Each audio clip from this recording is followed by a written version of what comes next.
Graça e paz daquele que vive para todo sempre, Jesus. Nós estamos falando da visão da igreja. Nós falamos no vídeo passado a respeito de como a igreja ela foi tensionada por Deus antes da fundação do mundo, como Cristo falou da igreja, como ela nasceu, no sopro do Senhor Jesus nos discípulos, no dia de Pentecostes. Nós falamos desse discurso maravilhoso que Pedro deu no dia de Pentecostes, e 3.000 pessoas se agregaram ali aos 120, fazendo com que se tornasse a igreja, a primeira igreja chamada igreja primitiva, uma igreja que tinha sua sede em Jerusalém, que tinha sua sede ali, nas terras de Israel. E essas 3.000 pessoas sentiram no coração a necessidade, queimou, trouxe a eles um sentimento muito forte de arrependimento. A pregação trouxe um arrependimento e eles desceram as águas. Não diz como desceram as águas, quantos dias demorou para batizar 3.000 pessoas, certo? O fato é que aqui nós já temos um padrão a seguir. O padrão de que eles ouviram, se arrependeram, aceitaram a Jesus e estavam prontos para o batismo. Nós não temos que colocar empecilho e obstáculo nenhum ao batismo das pessoas. Se elas sentirem no coração o queimar do Espírito Santo e o aceitar a Jesus, nós não devemos negar as águas do batismo. São 3.000 pessoas. Não há relatos de nenhuma investigação na vida desses 3.000, querendo saber o passado, o que eles faziam, o que eles estavam fazendo. Os apóstolos acreditaram que o Espírito entrou neles de tal forma que eles estavam prontos para o batismo. E então começou a igreja com 120, com os 12 e essas 3.000 pessoas. E o relato de Lucas, através do Espírito Santo, a respeito desses 3.000 é maravilhoso. Como eles viviam, como eles se comportavam, como eles se portavam. O livro de Atos é realmente um livro excepcional que narra a história dos atos do Espírito Santo numa igreja que tinha se entregado ao Espírito Santo de forma poderosa. Então, em Atos, Lucas deixou relatado no capítulo 2, em Atos 2, do 42 ao 47, como esses 3.000 homens, como essas 3.000 almas estavam vivendo na vida da igreja. Veja, eles não foram para suas casas e começaram a servir a Deus em casa. Não, eles fizeram parte da igreja. Eles se tornaram a igreja, membros do corpo de Cristo, membros individualmente, gravetos, mas agora eles eram o corpo de Cristo, eles eram a fogueira de Cristo na terra, e eles viviam de uma maneira extraordinariamente incrível. Então diz assim: e perseveravam na doutrina dos apóstolos, na comunhão, no partir do pão e nas orações. Em cada alma havia temor, e muitas maravilhas e sinais eram feitas pelos apóstolos. Todos os que criam estavam juntos e tinham tudo em comum. Vendiam suas propriedades e bens e repartiam com todos, segundo a necessidade de cada um. Perseveravam unânimes todos os dias no templo, e partindo pão em casa, comiam juntos com alegria e singeleza de coração, louvando a Deus e caindo na graça de todo o povo. E todos os dias acrescentava o Senhor à igreja aqueles que iam sendo salvos.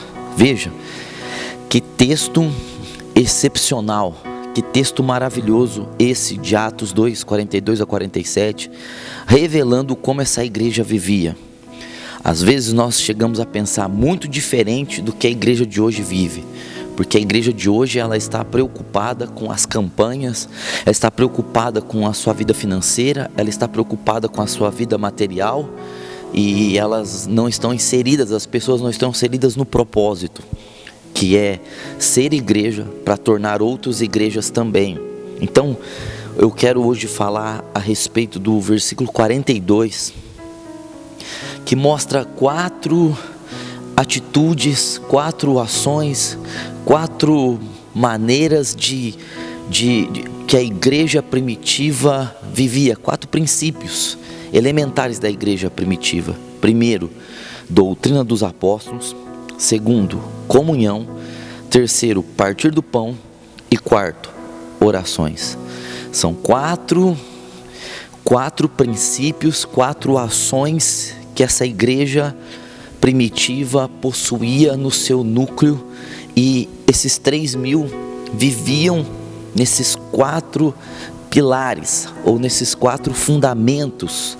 E esses 4 pilares ou 4 fundamentos da igreja primitiva causou um impacto muito grande na vida da própria igreja e na vida que a cercava a igreja. Então veja que eles perseveravam na doutrina dos apóstolos, na comunhão, no partir do pão e nas orações. Então são 4 perseveranças aqui.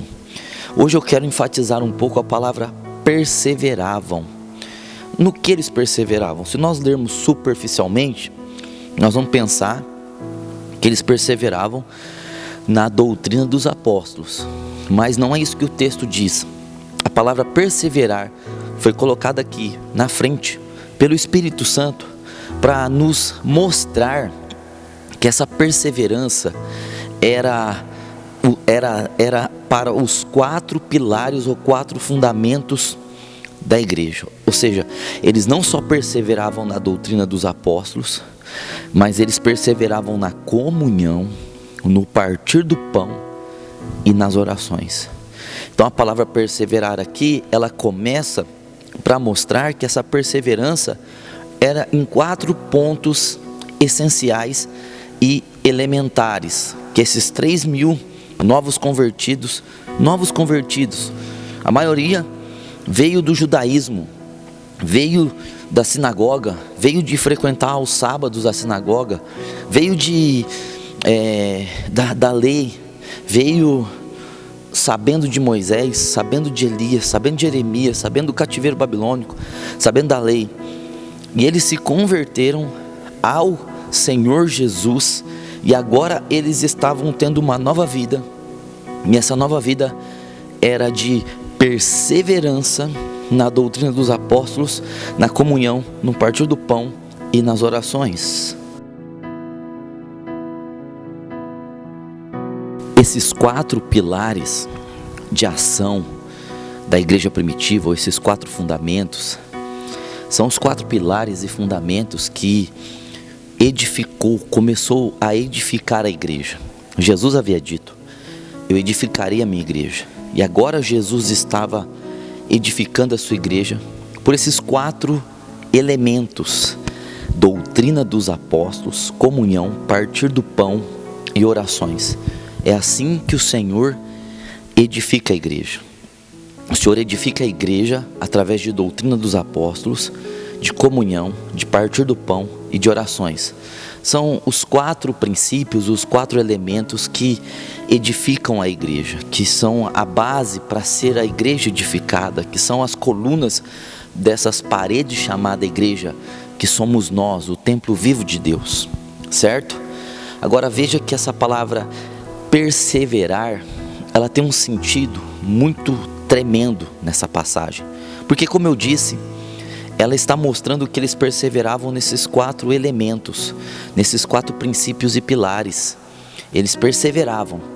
Mas a palavra perseverar aqui não é a mesma que é usada lá em Mateus, no capítulo 24, dizendo: aquele que perseverar até o fim será salvo. Ali a palavra no grego significa perseverança, no sentido de resistir, no sentido de, como eu posso dizer, de encarar, de enfrentar, de prevalecer. Ou seja, é uma perseverança que tem a ver com insistência, com força, com resistência. Aquele que resistir até o fim será salvo. Aquele que insistir até o fim será salvo. Aquele que usar de força até o fim será salvo. É esse sentido ali. Mas aqui, em Atos 2,42, a palavra no grego, ela não tem esse sentido de forçar, mas tem um sentido de comparecer, certo? Perseverar aqui tem o sentido de comparecer a um lugar, tem o sentido de estar ansioso por estar em algum lugar, estar ansioso por fazer alguma coisa. Você consegue entender a diferença? Uma é resistência, é força, mas a outra é ansiedade, a outra é comparecer. Ou seja, aqui em Atos 2,42, essa palavra significa comparecer com ansiedade, vamos dizer assim. Ou seja, gente, olha que tremendo que é essa palavra que o Espírito Santo escolheu e colocou na frente desse texto que mostra como era a vida da igreja primitiva. Eles perseveravam, ou seja, eles compareciam a todo tempo na doutrina dos apóstolos. Eles tinham ansiedade, uma solicitude, sabe aquela emoção de você querer estar lá de novo? Aquela emoção que você tem de retornar, aquela emoção que você tem de viver aquilo novamente, é o sentido dessa palavra. E no que eles tinham essa vontade de comparecer de novo, essa motivação, essa ansiedade no sentido positivo, esse desejo de comparecer, de ser estável comparecendo. Eles tinham esse desejo pela doutrina dos apóstolos. Veja como é tremendo. Vou dar um exemplo para vocês. Hoje, se nós fizermos um show gospel, contratarmos um cantor gospel para cantar em algum lugar da nossa cidade, 80% da igreja, 70% da igreja comparecerá, terá ansiedade para cantar aquelas músicas. Mas, se nós fizermos um culto de ensino, um culto como se fosse uma aula, explicando alguma coisa que concerne ao propósito do reino de Deus, nós não teremos 20% da igreja. Veja que no culto da campanha da prosperidade, 90% da igreja vem, 90%. Mas se nós fizermos um culto de ensino, 10% da igreja vem. Porque a ansiedade hoje, a perseverança, esse sentido de ansiedade, de motivação, ele foi alterado pela religiosidade. A religião tomou lugar do Espírito Santo. E hoje as pessoas, elas têm ansiedade de receber algo para a vida delas pessoal, que resolva, que solucione, que faça melhorar a vida pessoal delas, destituída, desligada do propósito do reino de Deus. Não importa o reino de Deus, o que importa é a minha vida estar bem e eu glorificar a Deus por isso. Então, o entretenimento gospel ou alguma coisa que seja gospel, que traga resultados imediatos para a minha vida pessoal apenas, hoje é alvo da nossa perseverança, ou seja, do nós querermos estar lá, do desejo, da ansiedade de estar lá, de estar comparecendo de novo. Agora, a igreja primitiva, vamos colocar esse exemplo agora na igreja primitiva. Digamos que naquele tempo havia um grande cantor gospel que cantava suas músicas, e se fizesse ali um culto de músicas gospel, e do outro lado tivesse algum apóstolo que daria um ensino a respeito da vida de Jesus.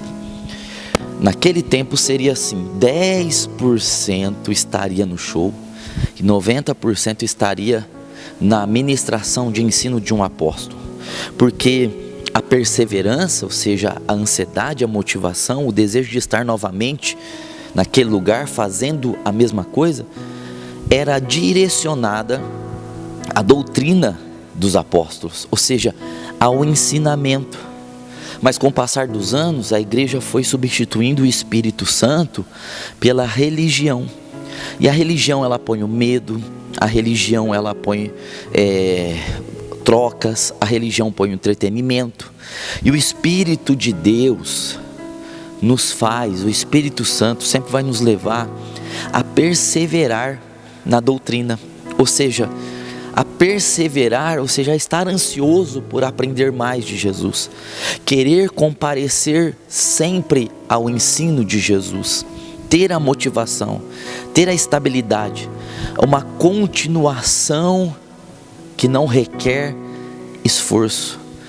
Perseverança aqui é uma continuação que não requer esforço. Então veja que a palavra perseverança aqui, ela traz todo o sentido para o texto, porque eles perseveravam.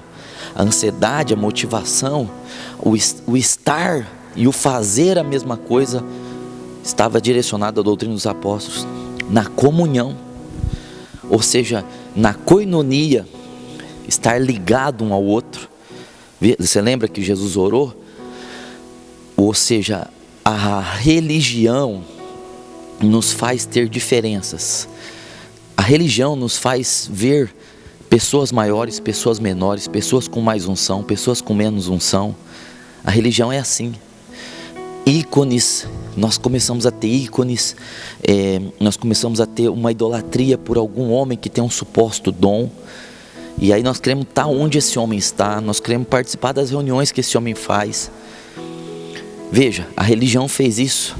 Ela desviou a nossa mente para ter comunhão com cargos, com títulos e com supostas unções. Mas aqui eles perseveravam na comunhão. São 3.000 pessoas que estavam entrelaçadas a Cristo. E por estarem entrelaçadas a Cristo, elas estavam também entrelaçadas entre elas. Ou seja, essa ansiedade de estar junto com os irmãos, ou seja, a ansiedade de estar junto na congregação, no partir do pão, que se relaciona à ceia do Senhor, a ceia que hoje é feita uma vez por mês, nós devemos fazer mais, e que em muitas igrejas é feita uma vez por ano, e que é um protocolo cristão, e se tornou um ato religioso, metódico, legalista, se tornou algo da liturgia evangélica, sem sentido, sem força, sem poder. Em muitos lugares a ceia é para condenar, é para separar os santos dos pecadores. Então os líderes decidem quem é apto a tomar ou não. Mudar o sentido da ceia. A religião mudou o sentido da ceia. Então não há mais a perseverança em tomar a ceia. Muitas pessoas fogem da ceia hoje, com medo. Mas aqui eles queriam permanecer, eles queriam voltar a tomar. A palavra perseverança aqui, eles tinham ansiedade por tomar, eles tinham a motivação de tomar a ceia. E não era uma vez por mês, mas eram as reuniões. E nas orações, veja que coisa mais forte, é perseverar na oração. E aqui não tem o sentido de Mateus que eu disse, volto a frisar porque é muito importante eu colocar isso. Não tem o sentido de Mateus de forçar, de se esforçar, de usar força, de suportar, de aguentar a orar. É isso que muitas pessoas fazem, elas se esforçam, lutam para orar porque elas associaram a oração a castigo, a penitência, a dureza, a guerra, a pagar preço. Eu tenho que orar porque eu tenho que pagar o preço. Ou seja, a religião nos fez olhar para a oração como um Deus distante que nós temos que alcançar. Mas veja que quando o Espírito está na direção, a oração não passa a ser um castigo, mas passa a ser um privilégio de filhos que falam com o Pai. Passa a ser o privilégio do diálogo do pai com o filho com o pai. Então, a oração dessa igreja não era uma oração forçosa, onde as pessoas eram forçadas a irem. Não, a palavra perseverança aqui dá totalmente um sentido novo, porque as orações, eles tinham desejo, eles tinham ansiedade de estar de novo orando, eles tinham desejo de estar de novo no lugar da oração, eles tinham desejo de fazer de novo a oração, porque a oração não era penitência, sacrifício. Agora, o resultado dessa perseverança, dessa insistência motivadora, esse desejo de estar dentro dos 4 princípios, doutrina, dos apóstolos, comunhão, partir do pão e orações, desencadeou, trouxe os outros resultados. Ou seja, o que trouxe essa perseverança nesses 4 elementos? Trouxe temor em cada alma. Nós vamos ver muitas maravilhas e sinais. Todos os que criam estavam juntos, tinham tudo em comum. Isso não é extraordinário hoje? Falar que uma congregação de 3.000 pessoas tem tudo em comum. Vendia propriedades e bens, repartiam com todos segundo a necessidade de cada um. Tinham perdido o amor às coisas materiais e eles estavam dentro da lei de semeadura de forma extraordinária, porque onde chega a graça, onde chega a palavra e o Espírito, as pessoas vão ofertar, as pessoas vão dizimar, elas vão ofertar e dizimar no reino, elas vão ofertar na vida de outras pessoas. Isso é um princípio do reino. Eles estavam unânimes todo dia no templo, eles partiam pão de casa em casa, eles comiam juntos com alegria e singeleza de coração, eles louvavam a Deus, eles caíam na graça de todo o povo, aquela oração de Jesus para que o mundo creia que tu me enviastes. Olha, eles caíram no favor do povo, e todos os dias o Senhor vinha e trazia novos membros, o Senhor vinha e agregava novas pessoas ao corpo. A cada dia era tirado os tirados para fora, mais pessoas eram tiradas para fora do corpo de Adão, para adentrarem ao corpo de Cristo e serem membros do corpo de Cristo. Eles não andavam por sua própria cabeça, mas eles eram inseridos também nessa perseverança. Ou seja, não é que as pessoas iam se convertendo e iam servindo a Deus de qualquer jeito, cada um servia na sua mente, na sua cabeça. Não, eles eram inseridos no sistema que o Espírito Santo tinha trazido. Não era um molde criado pelos apóstolos, não tinha uma estrutura, não tinha uma ideia, uma ideologia, não tinha um plano dos apóstolos. Simplesmente o Espírito conduzia eles a essa vida de perseverança, em ensino, em comunhão, em ceia, em oração. Então veja que nós vamos entrar nesses princípios e nós precisamos pregar essa visão, mudar a mente das pessoas, fazer as pessoas gostarem de entender a palavra, fazer as pessoas amarem a palavra, fazer as pessoas entender o que é a comunhão em Cristo, fazer as pessoas compreender o que é a ceia e a importância de orar na nossa vida. Até o próximo vídeo, graça e paz.